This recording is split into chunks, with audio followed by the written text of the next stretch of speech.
All right, it's 3:31. I can't take it any longer. We will proceed. I was expecting a slightly Spartan showing today. Hopefully we don't get down to just one. It's nice seeing other people. Good afternoon, everyone. And I wore a tie today just so people know that I do occasionally wear a tie. So, but don't expect to see one again. Why don't we start with the February and April minutes? Has anyone had a chance to review those? And if so, is there a motion to approve? I would motion to approve both the February and the April minutes. Or it would be, thank you. Second. Thank you, Donna, and good afternoon to you. Thank you. Is there a second? Second. Thank you. Any objection to approval of minutes? Minutes are approved. And do we have any members of the public? I don't see any public members, but I will ask any public members who want to make a comment.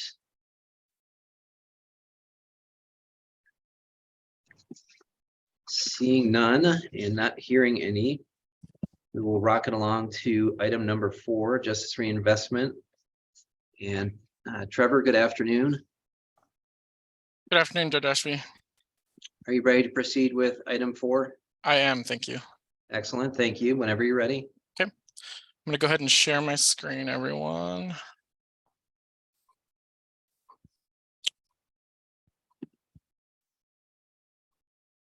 Okay, so thank you, everyone. My name is Trevor Stevens. I am the business manager for the Community Justice Department.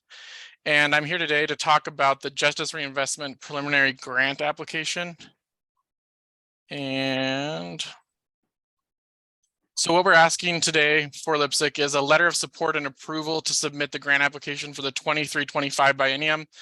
Now, this is the formula grant funding, which is separate from the supplemental and competitive grant. So you'll remember is that there's kind of a couple different parts for this grant. And today we're only submitting an application for the formula grant, and I'll provide a little more detail of what that means here in just a second.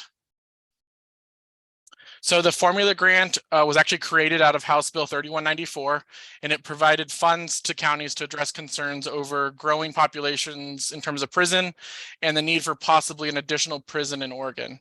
Now, the goal with this formula grant funding was a prison bed reduction, so giving money to the counties to help with programs to help with that prison bed reduction, and then reductions in recidivism, specifically for those with drug, property, and some prison eligible driving offenses. Now, the focus being that while doing this, they're able to maintain public safety and hold clients accountable during those programs. So with the Justice Reinvestment funding, there are other components as well. There's always been the research portion. There's the victim services portion, which currently we give funding for CASA, Kids Center, JBAR-J, and Mary's Place. And so those are our current victim services providers. And then there's also the competitive grant and the supplemental grant, which they're the same grant, and they've kind of funded our pretrial program with the sheriff and that partnership more recently. Today, we're not worried about those components because they'll be part of a different grant process. But for today, we're just focused on the formula piece, and the other pieces will be due as a different part of the grant process in September. So just a reminder, the Deschutes County JRP program, it's been in operation since about 2016, and the focus has really been on downward departures, short-term transitional leave or STTL, and then alternative incarceration program or AIP. And so what we are proposing is that we use the funding that will be awarded with this formula grant to kind of continue and sustain the work that we have been doing. We've been working in close collaboration with the court and the DA, and our goals have really been to kind of safely and effectively supervise clients in the community based on their risk and needs profiles, and then tailor our case management based on those risks and needs and kind of really emphasize structure skill building, support for cognitive-based therapies, and other treatment supports. We've also really focused on housing with this population. We have contracts in place with the Bethlehem Inn and with Pfeiffer and Associates, and then other housing providers we work with to really kind of reduce barriers for this population, safely supervise them in the community, and kind of provide that extra added support that we really have focused on with this program. So the draft application that we are going to submit was in your LIPSIC application materials, but I'll just kind of provide an overview of kind of some of the highlights from that. First being, we kind of had to highlight some prison utilization. Currently, we're 17% below our baseline figure.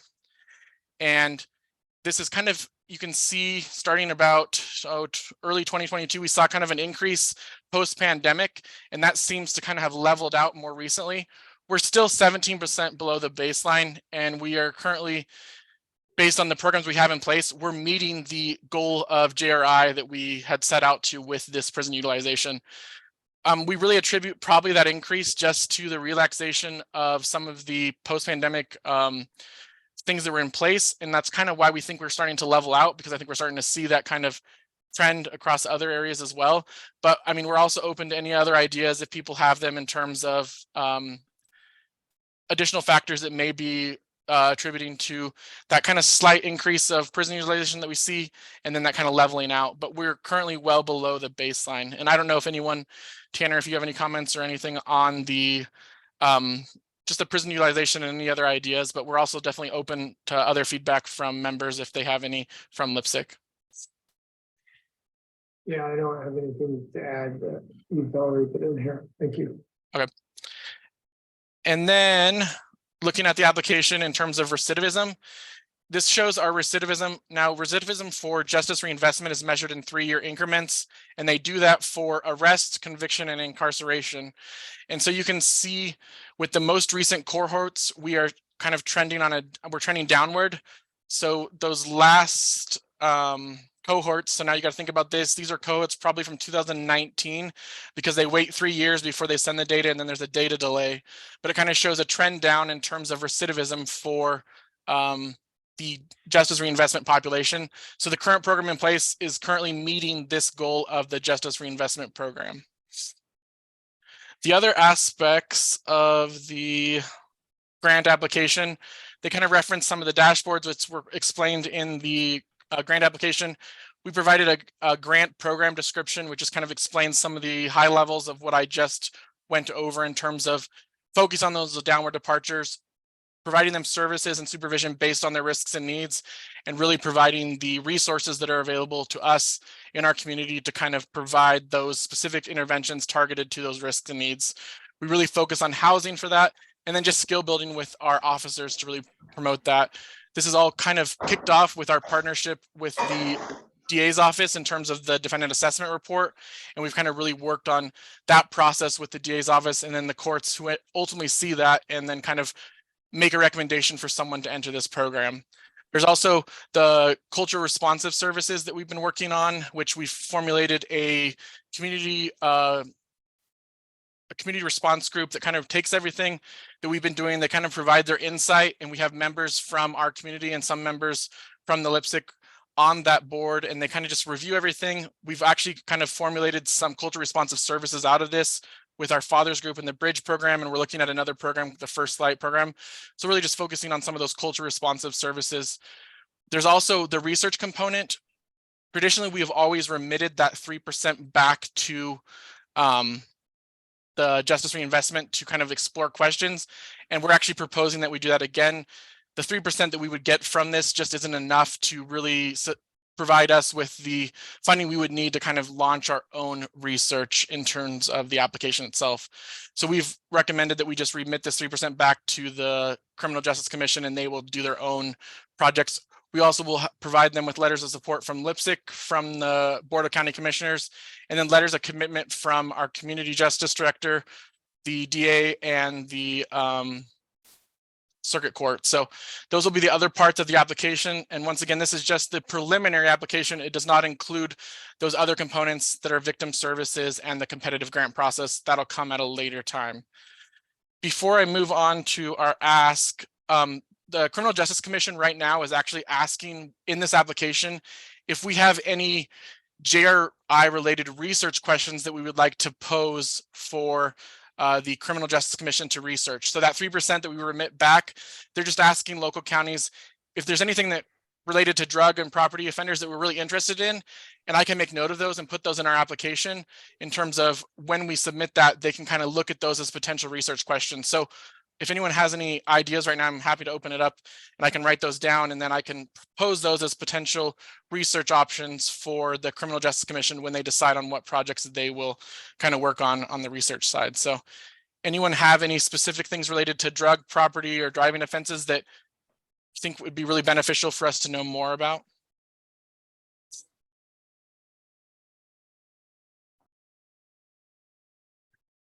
Trevor, it's a little difficult for me because I'm not familiar with what necessarily you were doing with this before. So it might just be helpful to know, like, is there anything being proposed now that's different? And then were there research questions you were looking at previously that were interesting and that you think might be worth exploring further? And maybe everyone else is super familiar with the work you've done, but No worries, James. Yeah, so this application is basically proposing things as is, as we've been doing them for the last couple of years. So there's no major changes suggested for the formula grant. It's likely with the competitive grant, that's where we'll suggest newer things, possibly like gender responsive services and stuff. The research questions that they've most recently did, they did it was like a race ethnicity, and they kind of proposed they did a research around that in terms of just with community corrections, are there disparities within those populations in terms of comparing them to the white population? So they did do that was one of the most recent research projects that they did. Otherwise, for us, we did some research around our pretrial population, but that was connected to the supplemental grant as well.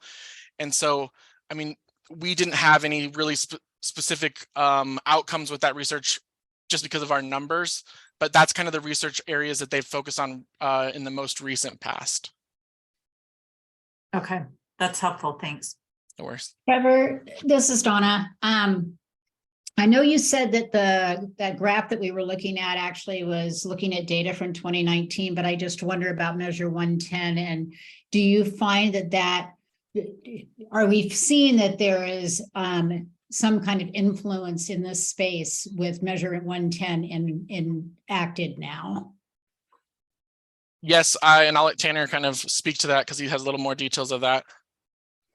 Yeah, I think the thing you're gonna see with the ballot measure 110 piece is crimes that used to be a felony or a misdemeanor are no longer gonna be one, convicted as such. Two, that population is no longer in that pool. So with the decline overall statewide of the corrections population, that's where ballot measure 110 is having a big impact. So you won't see the recidivism rate quite the same. Great. Thanks, Tanner. Tanner, just a question on that. Do we think, like with ballot measure 110 in particular, we may not have the crimes of the possession of the narcotics, but what we are seeing is additional crimes as a reflection of increased use on the streets. So will those crimes be accounted for when they're addressed? And obviously that will potentially put more people into the system that previously may have been into the system because of narcotics. Now they're in the system because of crime related issues to the addiction and then what leads to it. That's kind of what we're seeing on the street. I don't know if that's accounted for in this, but has that been considered? It would be, yes, depends on how serious that crime is that leads to, from the addiction to the, if it's going to be a prison eligible, because JRI really affects all people that are going to prison or coming out of prison. So all the downward departures that the district attorney's office would prosecute, those are JRI clients or anybody coming out of prison early on what's called transitional leave. Those are JRI clients. So it's an interesting discussion, Chief, because drugs used to be also what got bigger crimes, right? Because you'd find drugs on somebody and then a search, and then you'd find more crime there associated with that. I know CJC was doing some research on that and trying to see what the impact is. With COVID in the middle of all of this, it has just decimated any kind of pointing to something specific, if you will. You don't know if it's COVID driven or ballot measure 110 driven. So, and I would also say some of the justice reform pieces out there too, because you have those three variables associated with our population. We've been shrinking, we're just starting to percolate and come up just a little bit, but that's where our population is right now. Thank you. Yeah, 3 years of bad data doesn't make it easy, does it? Yeah. And the recidivism data is all 3 years in the past as well. So that also presents a dilemma with that because we won't see it for until, I mean, those cohorts are measured in 6-month cohorts. So we're not going to see some of those most recent ones for another 2 to 3 years. So that's also the difficult aspect of that as well. And I will add, CJC has some pretty good dashboards, and they were doing some analysis on that, whether you took all the drug crimes out from those previously convicted to see what impact, and they couldn't make anything out of that either. Again, I think it's partly due to COVID as well, having some impact. And if at any point you guys come up with any research questions you can go ahead and email DV or myself and we can try to add those in before we submit it. But yeah, if things come up, I know the Criminal Justice Commission is always open to ideas. So I'm happy to submit those and pass them on. If at any point you guys kind of think of something, you're like, oh yeah, I would like to know a little bit more about that. And I can kind of submit those for potential research projects.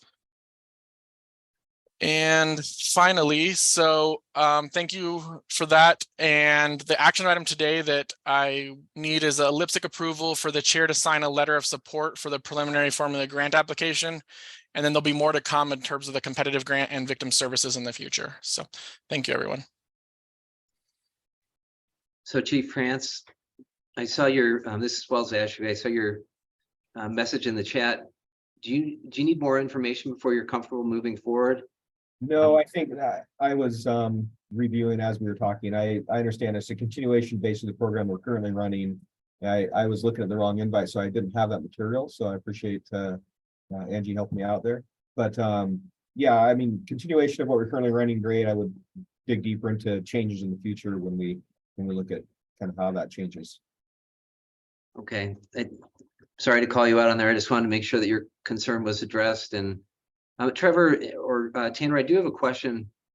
Probably the opposite of coming up to speed. Probably been here too long. It's what is the metric that DOC is using? Is it months? Is it years? Is it individuals? For prison utilization? Yes. They measured in terms of months. And so here, I'll go back to that slide really quick. So these are prison bed months, and that's in terms of total prison usage for drug, property, and some driving offenses. So yeah, they take someone's sentence, add it up, and add all those together.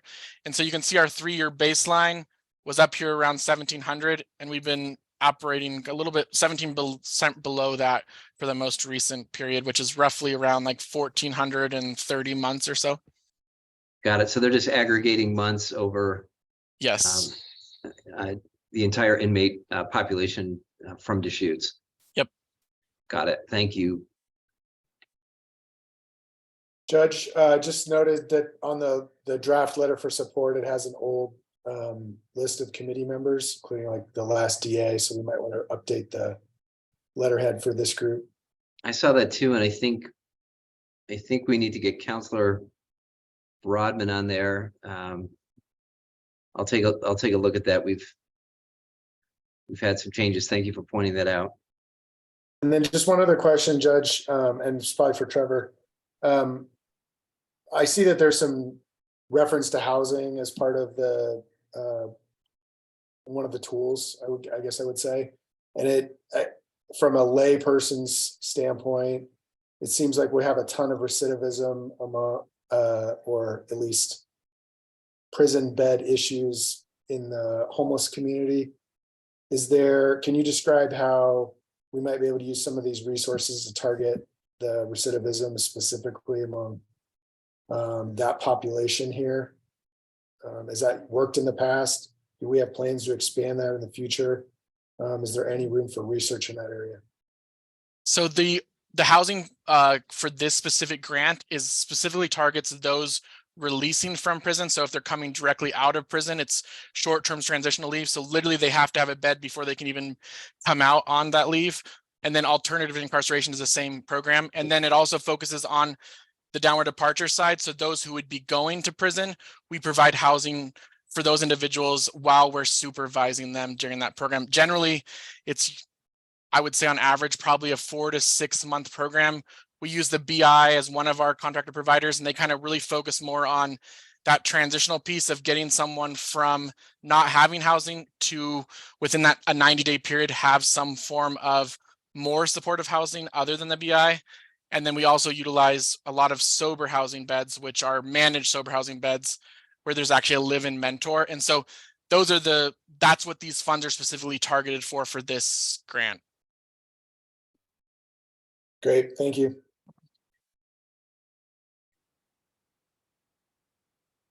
Other questions for Trevor?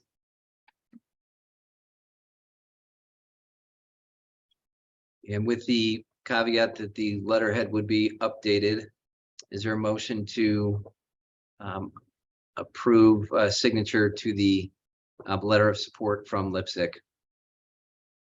Move to approve. Is there a second? Second. And any objection? Very well, the motion carries. And Trevor, if you'd be kind enough, or someone can just update that letterhead so we have current membership. Yeah, I'll work with Angie and we'll get that updated and changed over. So thank you, everyone. And thank you, Judge Ashby. Excellent. Thank you, Trevor.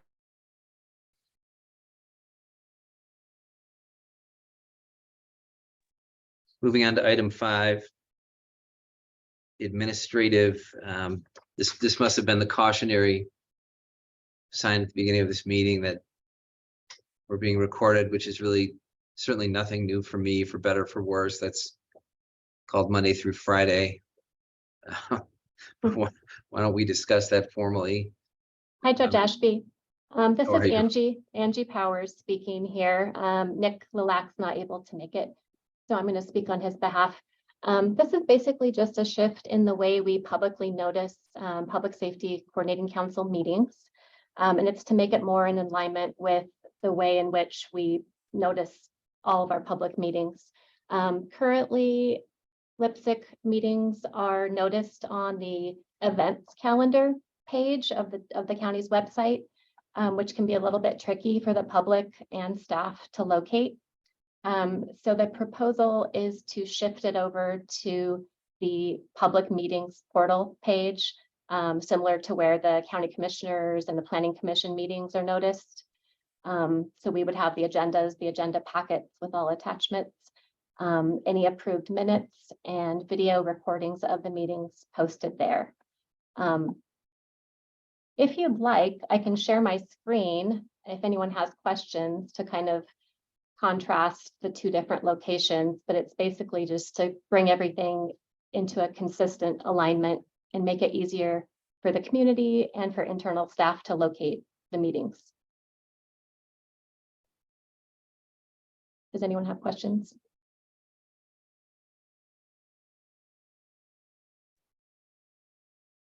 This seems somewhat controversial. I hate to jinx it. So that's just a notification. It sounds great to me, right? And you don't need a motion on this, right? This is just what we're going to do. Correct.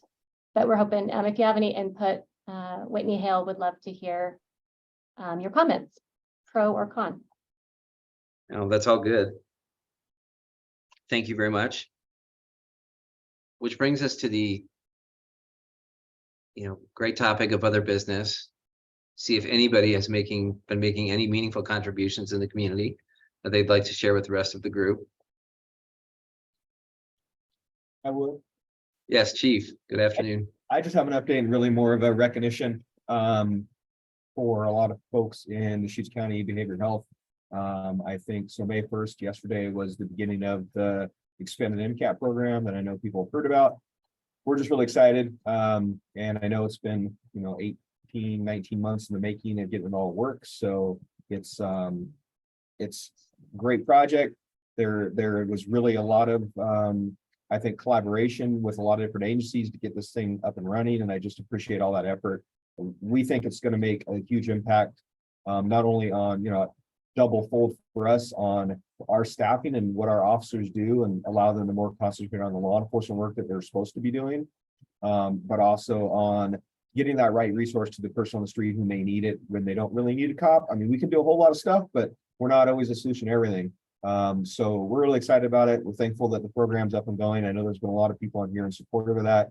And, you know, it's county-wide, so I know a lot of cities will be looking at that and the county and really enjoying that new resource. And there's gonna be some kinks to work out and just some kind of like, how's this work? It's all new thing, but super excited. So that's great, just for all of us to know and continue to really support that effort in all of our different networks of how do we continue to support this alternative response type of model that we're pushing through the county for a variety of different things, not just, you know, this is just one example of what maybe come to the future for other types of responses that law enforcement currently handles, that maybe it's just not our forte or job, that we can have another group do it better.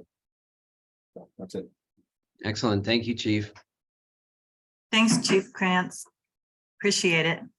It's actually ironic because I was asked today that when that was launching and I had to go back and check with Holly and she's out of town. So I learned it from you before I learned it from her. I knew it was in process, but I didn't realize it launched May 1st. So that's really nice to hear. Heard them on the radio yesterday. They did a great job. You know, it's we're figuring it out. But Yeah, we're excited and just know that the funding package for actually supporting that long term is still making its way through Ways and Means and through the OHA funding model process, and anything you can do to put in a good word to make sure that there's actually resources to support that. Right now, it's sort of a joint project of county OHP. The city has put in some dollars, and yeah.